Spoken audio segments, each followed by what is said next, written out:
Okay, welcome you all with love. Today we're going to talk about the name that is not a name. That's a big start. Okay, so what we're talking about here is we're getting ready for Passover, and there's a very interesting passage that actually is very, very deep, that has consistently been misinterpreted. And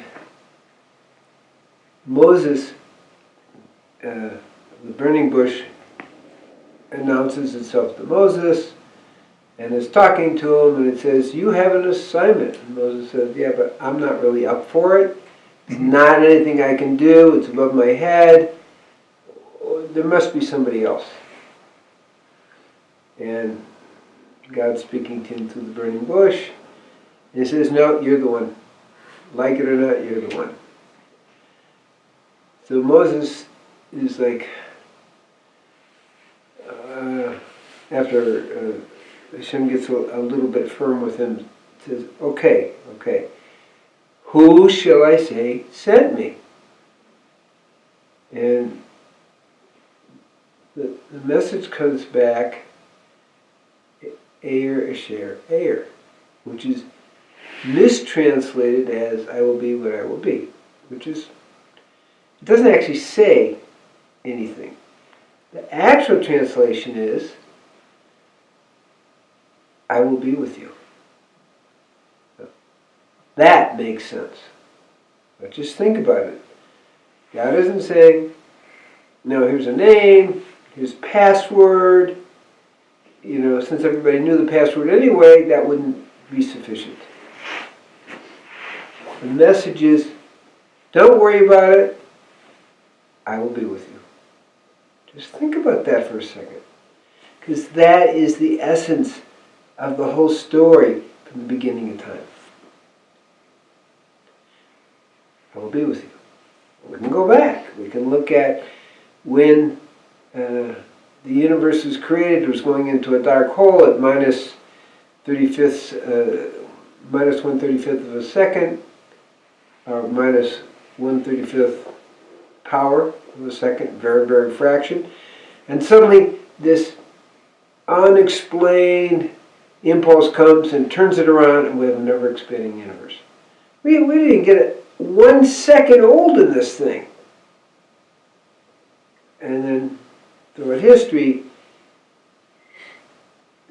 Hashem is with us right from the very beginning. That's the key. When we really get that one simple thing, then we have an awareness. And throughout history this has happened. Hashem was with Abraham, and was with Yitzhak, and was with Jacob, and the whole lineage.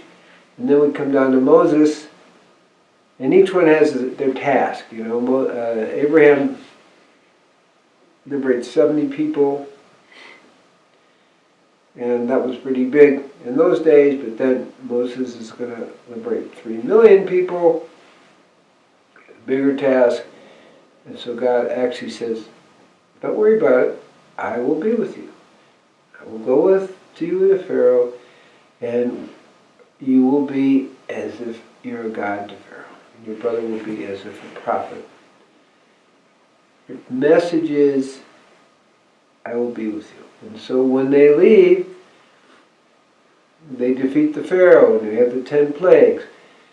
And throughout the 40 years, Hashem wanted an angel to be with him. Moses said, "No deal. You have to be with me." And if we really get it, it's not about a name, because that isn't a name. It's about a statement of reality. I will be with you. And when we truly are moving through the world, knowing that God is with us, which is, anyway, whether we know it or not, accept it or not, that's just the way it is. It's a little bit more aligned if we understand that God is with us. Life gets easier and more clear, and we're able to align with the will. it is very empowering. And that's really the key thing to understand. And people say, well, this bad thing happened or that happened. Well, if you don't understand that God is with you, and this is a gift for you to grow spiritually, you kind of miss the point. But if you have in your mind, God is with you, just like the name spoke, which wasn't a name, it is the reality of it all. To Moses, it's true for all of us. God is with us, and when we walk through the world with that awareness, there's a very, very profound empowerment. So, don't think of it as the name. Think of it as the reality of the human condition. May everyone be blessed with this understanding, and may you truly understand that God is with us. Amen. Aho. Shalom, shalom, shalom. Om Takas. Om Shanti, Shanti, Shanti.